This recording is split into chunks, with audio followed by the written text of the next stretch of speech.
Good evening and welcome to Prime Time Lawmakers, GPB's nightly coverage of the Georgia General Assembly for Tuesday, February 7th, 2012, the 16th legislative day of the 2012 session. I'm Scott Slade, and coming up in tonight's program, surprising many at the Capitol, changes are made to the state charter schools bill before it passes a House committee. Democrats respond with their own constitutional amendment. Legislation that all but eliminates the state aviation authority clears the Senate. The bill's sponsor says it's part of reducing the size of government. And a transportation sales tax. You might not like the sound of it, but some say it's the solution to Georgia's transportation problems and a way to attract new business. We'll be talking T-SPLOST with Bert Brantley from Citizens for Transportation Mobility and Debbie Dooley of the Atlanta Tea Party. An in-depth analysis of Capitol News tonight are good friends Tom Crawford of the Georgia Report and Jim Galloway, the political insider for the AJC. They're going to join us to put all these hot issues into perspective. All that and more coming up tonight on Prime Time Lawmakers. But first, we go live to Sandra Parrish at the state capitol, where there was some action today on charter schools. Scott, the House Education Committee once again took a vote on the constitutional amendment to address a Georgia Supreme Court decision last year that ruled the state cannot approve charter schools and use local dollars to fund them. Today, Speaker Pro Tem Jan Jones brought her revisions to the resolution before the committee in an effort to please all sides. The committee approved a couple revisions to the bill today, including defining charter schools as a state special school. So now it reads, special schools shall include charter schools as defined and provided for by law, provided, however, that special schools shall only be public schools. Jones tried to allay concerns by Representative Brian Thomas, who asked if it was clear that local school systems would not have to help fund them. We will start with a blank slate and come up with a way to fund them that is more palatable to more people. Democratic leaders today said nothing has changed, though, with their opposition to the measure. H.R. 1162 attempted today to make a change by saying that they're going to include special schools in the definition, include charter schools in the definition. But they flatly refused to address the funding issue. And the funding issue is at the core of this debate. Do we pay for public schools on the local level with state support, or does the state have the right to reach into every one of your pockets, take money from it, and allocate it as it sees fit to the charter schools it chooses, or worse, to the special schools it defines? Representative Scott Holcomb will introduce his own measure. We are supportive of charter schools. We are supportive of the state authorizing charter schools, but we think the Constitution should say it. We don't think the Constitution should hide this. We think the Constitution should highlight it. I should point out that not all Democrats are opposed to the resolution by Jones. 4 on the committee actually voted for it. The measure is expected to come before the full House tomorrow. The House approved an initiative of Governor Nathan Deal's today to eliminate 2 state agencies with an estimated savings between $1 and $2.6 million. The functions of both the State Properties Commission and the State Personnel Administration would be transferred to the Georgia Services Administration. Governor Floor Leader Representative Doug Collins presented the bill, but then was bombarded with questions by Democrats concerned about those state employees who will lose their jobs. This goes back a long ways. It's been a long time in coming, and I think this is the best procedure and one of the best cost-saving measures that we're looking at. We're all the time campaigning on how do we streamline government, how do we save money, and make government smaller, especially from our side, and this is a way that we can do that. This will eliminate 40 jobs, and as was asked in the committee, this is hard jobs, not attrition. There will be 40 eliminated. Tell us about these 40 hard jobs that were lost, and what did we do for those employees in terms of relocating them and keeping them with the state? There not be, at this point, there was, from my understanding, these are jobs that will be lost due to the transfer over, and as far as keeping them within the state, there'll be opportunities for them to apply for other jobs, but as far as this bill itself it concerns, it just simply eliminates those positions. So you can't tell us what actually happened to those 40 people? Their jobs are being eliminated. Could you tell us also how many years did these people spend in state government? Do you have that? No, I do not. Are these hard choices? Yes. Do they make hard decisions in people's lives? Yes. But that's what we're sent here to do, and that's what is happening right now in the private sector as well as the public sector. The bill passed on a vote of 134 to 27 and now goes to the Senate. The House also passed a resolution today to create a study committee to look at the system of care in Georgia for victims of human trafficking. Representative Buzz Brockway says the legislature addressed the crime of human trafficking last year. Following on the heels of House Bill 200 last year, which strengthened the hand of law enforcement in dealing with these crimes, and as well as a commitment by the Department of Justice and the U.S. Attorney here in the Northern District of Georgia, we're arresting a lot of people and putting a lot of these bad guys away. As a consequence, because of the status of human trafficking victims, they are given asylum here in the United States, and these folks need care. They need counseling, above and beyond counseling that you might have in a domestic violence or a sexual battery situation. So we'd like to take a look at that and look at what the state of Georgia is doing, look around at other states and see what they're doing. That measure passed 166-1 and now goes to the Senate. Scott, the proposed city formerly known as Brookhaven made it out of the House Governmental Affairs Committee today. It passed with a name change, however, to the city of Ashford.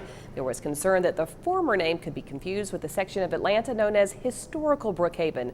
That measure now headed to the House Rules Committee. All right, thanks very much, Sandra. Governor Nathan Deal welcomed a contingent of Canadian leaders to the state capitol today. The Council of Atlantic Premiers is taking place in Atlanta this week. Canada represents the #1 export market for the state of Georgia. We have more than 80 Georgia companies that have operations in Canada, and they have more than 130 Canadian companies that operate here in Georgia and employ about 9,000 Georgians in the process. You folks in Georgia happen to be a gateway. We see a lot of potential in this area of the country for, in terms of population growth, good demographics, and economic development. So we think that you're a great region for us to be partners with because of the strong economic growth that we see in the future taking place in this region. Let's go back to the Capitol now, where Keosha Howard joins us live with an update on what happened in the Senate today. Keosha. Good evening, Scott. The Senate passed 3 bills this morning. One of those seeks to make Georgia more health care provider friendly by limiting government regulation. Senator Greg Goggins presents the bill. This bill does 2 things. It maintains that the medical and dental licensure remains a function of skill, training and education, and testing competence. It also states that physicians and dentists not be required to participate in a third-party reimbursement program as a condition of licensures. And it reaffirms that the Georgia Composite Board of Medical Examiners and the Georgia Board of Dentists has the sole responsibility for licensing these healthcare providers. Would it also include the federal health care law? Licensure is a sole responsibility of the states. Whether the Affordable Care Act is upheld, not upheld, has nothing to do with the state licensure. Isn't it true, Senator, that the reason for this bill, though, is to pass a law so that licensure could be tied to their actually accepting Medicaid patients? That is the purpose, is that I don't want government telling these individuals that they have no longer the freedom to make a choice after they've gone through 10, 12, 15 years of hard work. That measure passed 49-5 and now awaits a House vote. In 2009, then Governor Sonny Perdue created the Georgia Aviation Authority in an effort to centralize the state's needs for aircraft. Now a new plan to privatize those services is being considered. Existing staff will move back to the Department of Natural Resources and the Georgia Forestry Commission. Remaining aircraft will be sold. Isn't it true that the assets are the airplanes and that the assets that are remaining, aren't we selling those planes and leasing time on planes?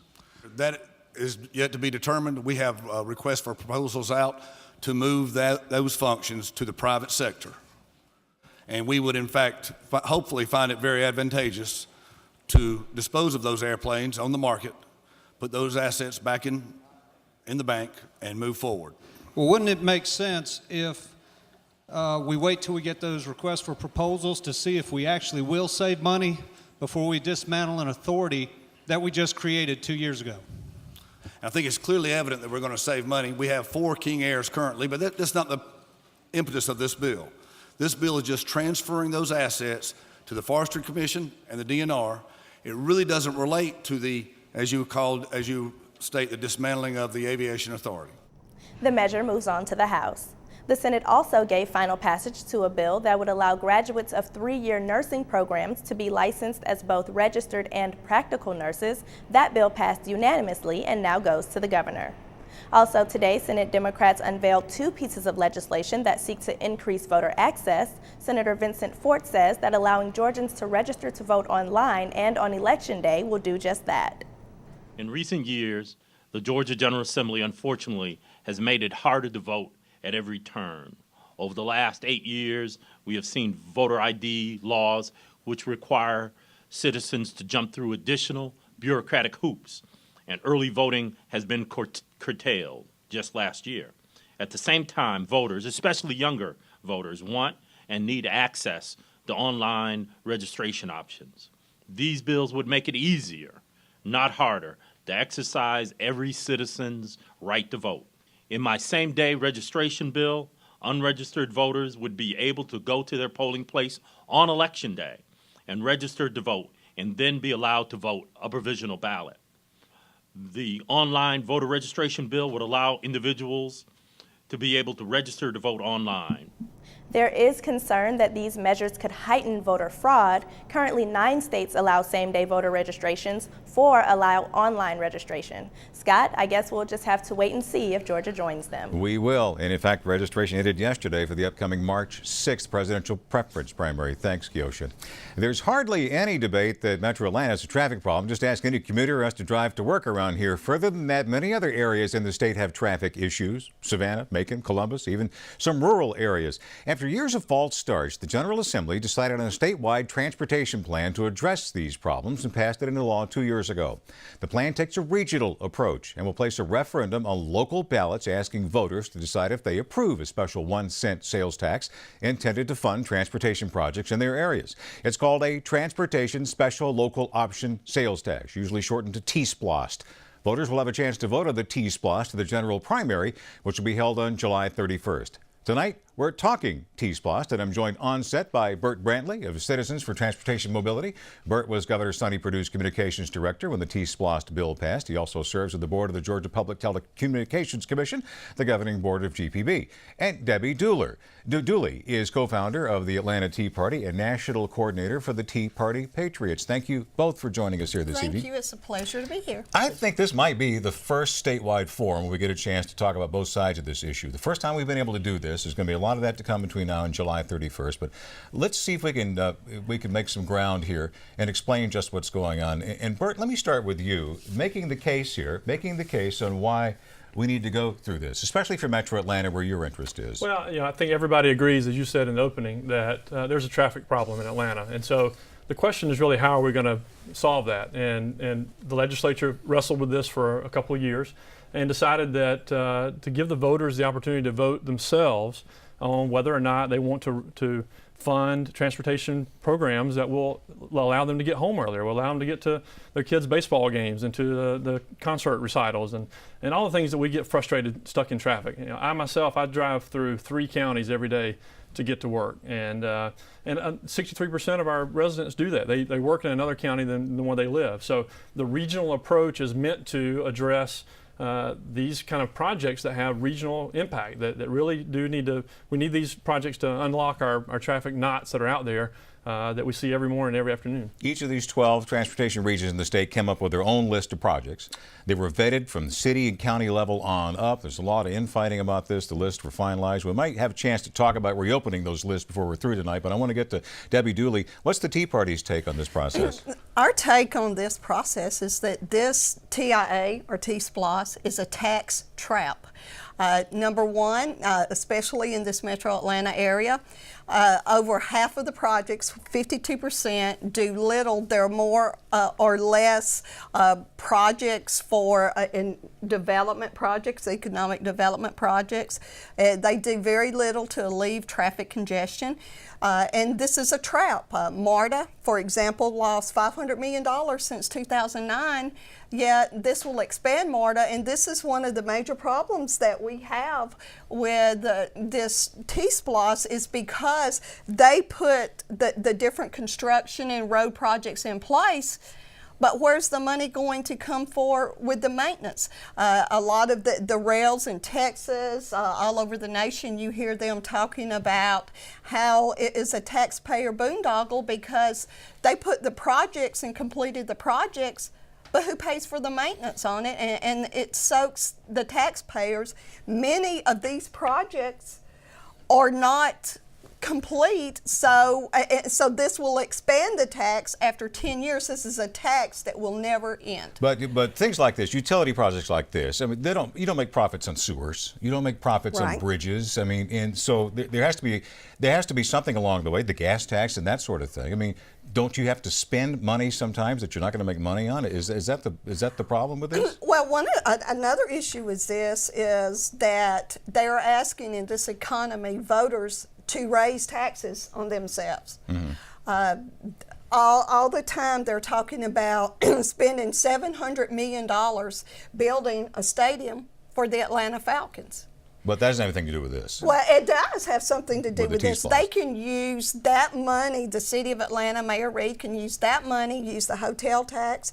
It's estimated it brings in the tax $400 million a year. Use that for the road projects. Use that. Don't soak the taxpayers for projects that are not going to do anything to alleviate congestion. Bert, your response to that and actually paying for these things along the way, I mean, how would that happen? Yeah, well, a couple of things. I mean, first of all, the Tea Party's opposing the vote all across the state. And, you know, when they say that 52% goes to transit, and so we're opposed to transit in Metro Atlanta, then that would mean they would be for it in the other 11 regions, which they're not. So I think that the argument of there being transit in Atlanta as a reason to oppose it is not one that holds water. And then plus, remember, this is that 200,000 Metro Atlantans got together and put together this project list, unprecedented public input that went into developing this project list.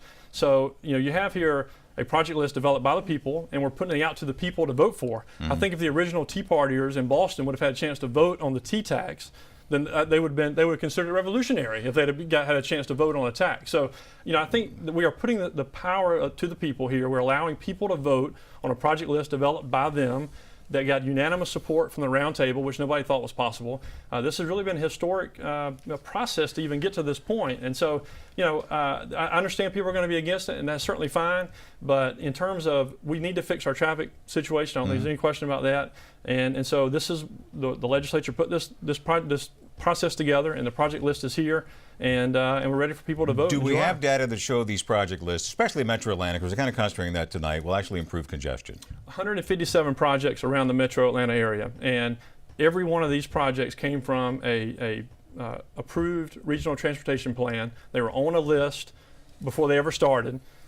We culled that list down to something that was manageable and affordable, and every one of them is a transportation project that will have some benefit. And the regional roundtable got together, citizens gave their input, and this is the list that they came up with. So, you know, for us, this is we're talking to voters about, here's the list that you guys came up with, and you get to vote on it. And if you want to solve traffic and we want to get Georgia moving, and specifically Metro Atlanta moving, then you got a chance to do that here in July. Okay, Debbie Dooley, some final words from you here. First of all, do you agree there's a need to do something about congestion? Or is this the wrong way to do it? Is that your problem with this? Our issue is, we know we have a traffic problem in Atlanta, but this is not the correct way to solve it. All it will do will have a tax that will never end. This TIA has been taken over by special interest, by developers. What does the Beltline? If you look at the traffic, you're spending $106,000 per commuter for the Beltline. How does that alleviate traffic? How does the Cobb Rail alleviate traffic? And it is statewide that we're opposing this. Elected officials have not been fiscally responsible with the tax dollars they're given. Why are we going to give them more? Why is Mayor Kasim Reed wanting to spend $700 million to build a stadium for the Atlanta Falcons? Use that money for transportation projects, and it takes away regional control. It takes away local control, gives the control to a region, and Republican elected officials that signed pledges to oppose any and all tax increases are violating their pledge by campaigning on behalf of this T-SPLOST. One more thing here. Obviously, everything's going through a jobs filter now at the state capitol. Job benefits, or does this actually do anything for job growth in Georgia? Well, I think what we know right now is when companies come to look at Georgia, they see traffic as a problem. They see that their employees can't get to the workplaces that they're looking to locate here. And so this will send a clear message to the business community that we're serious about this problem, and we're taking advantage of the opportunity that's here to fix it. And so, will the projects create jobs? Of course, there'll be construction jobs that are created, but really, at the end of the day, this is about making Atlanta competitive. All of our competitor regions have done very similar things to this. If you look all across the country, they are making investments in transportation. We are 49th per capita in terms of transportation investment. And we cannot raise through the hotel motel tax enough money to do this. And that money's going for the stadium anyway. It's not anywhere near the numbers that Debbie is saying. So this is something that we've got to do. We've got to do this for Metro Atlanta's competitiveness. And so certainly the jobs will be here because of the projects, but really more than that, we're going to attract more companies here because they know we're addressing what is the #1 concern that we hear from the business community. There are clearly two sides to this issue. We're going to have you both back between now and July 31st. Is that fair? That would be fair, and thank you. Thank you very much for joining us. We're going to take a short break on Prime Time Lawmakers. Don't go anywhere. Much more to come. The AJC's Jim Galloway and Tom Crawford of the Georgia Report will be running some of the hot button issues under the Gold Dome through that filter, so stay with us. We'll be right back. Thank you. Yeah.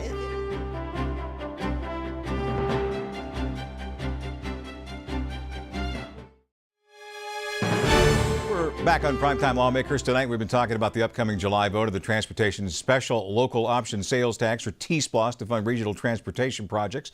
Will you vote to raise your sales tax by a penny on July 31st? Help you make your decision. We're going to break this down a bit further. I'm joined in studio tonight by two of the best political journalists in the state. Tom Crawford is the editor of the Georgia Report. Jim Galloway is the Atlanta Journal-Constitution's political insider. You've been covering this issue for many years now, and it's very clear from what we just heard. There are two sides, are there not, Jim? Well, there are more than that. I think what you've seen is that Republicans are going to have to discover their inner Whig. You know, the old Whig Party of the early 1800s, that was all about infrastructure. You have to develop some infrastructure Republicans over the next, say, 4 months, and that's going to be a tough race.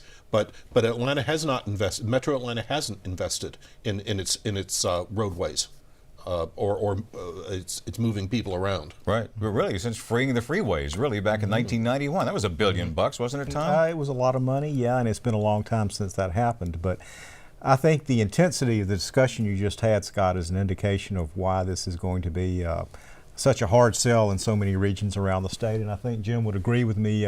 Not a slam dunk in Metro Atlanta either. The right projects? I mean, is it going to come down to a project-by-project vetting of this thing? No, I don't think so. I think it's going to be a lot about philosophy and whether you really do need to move people with rail. I think rail is going to be a crucial element of the debate. I think we saw a very important piece fall in place this week when Governor Deal unveiled his package for building these $1 billion reversible lanes that are going to cut up through Cobb and 575 there. That is going to take a lot of the heat off the T-SPLOST vote in Cobb.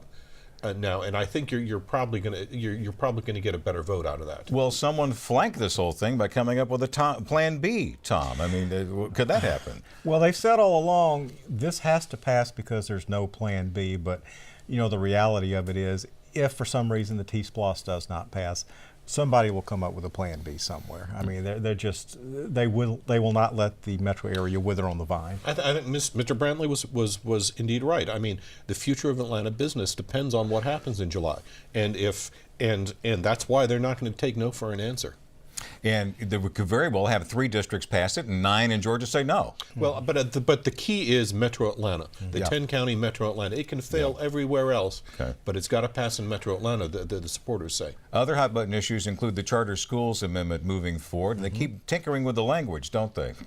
Well, they keep tinkering with the language, but you're still left with 2 basic issues here.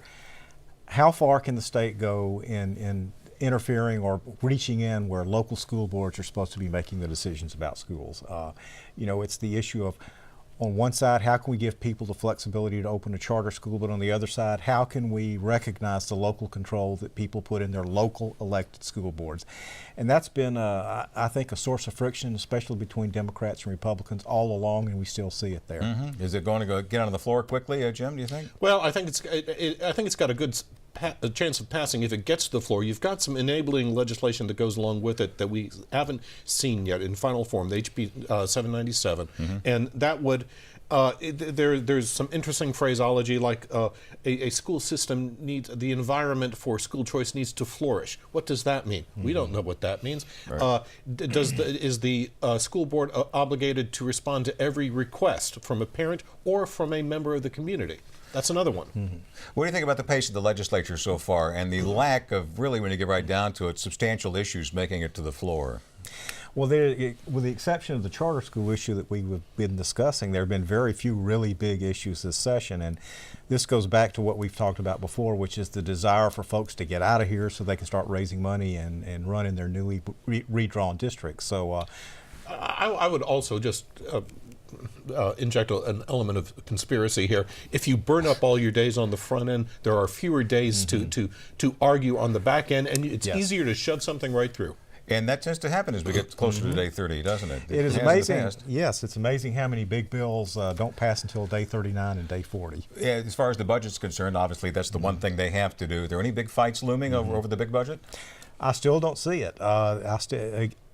The supplemental budget went through with almost a unanimous vote, which you almost never see, and I just don't see a big budget fight. The one thing is and I'm sure we don't have time to go into all the details, but you do have a stripping of the state labor department and a moving of a lot of those duties over into DHR, and we don't know how that's going to sell yet. Yeah. Did I hear the number? Around 154 jobs, or the jobs that would be eliminated, and what the governor's been proposing to do on consolidating government. Does that sound about right? That sounds about right. Yeah. Okay. Yeah.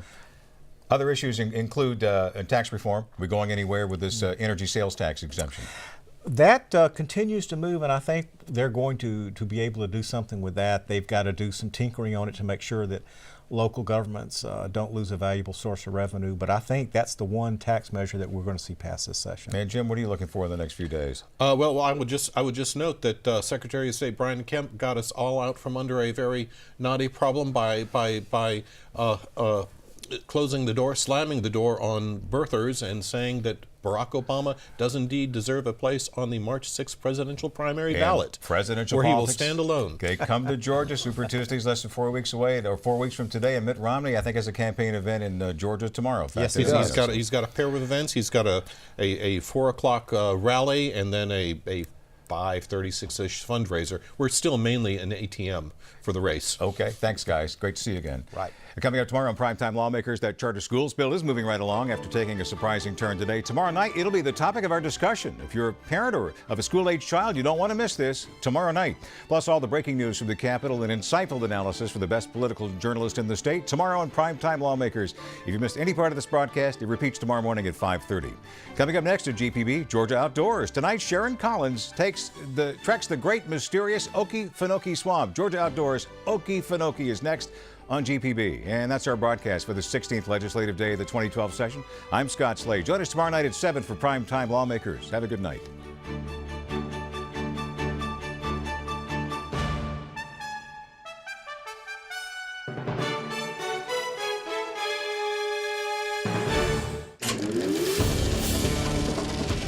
This is a GPB original production.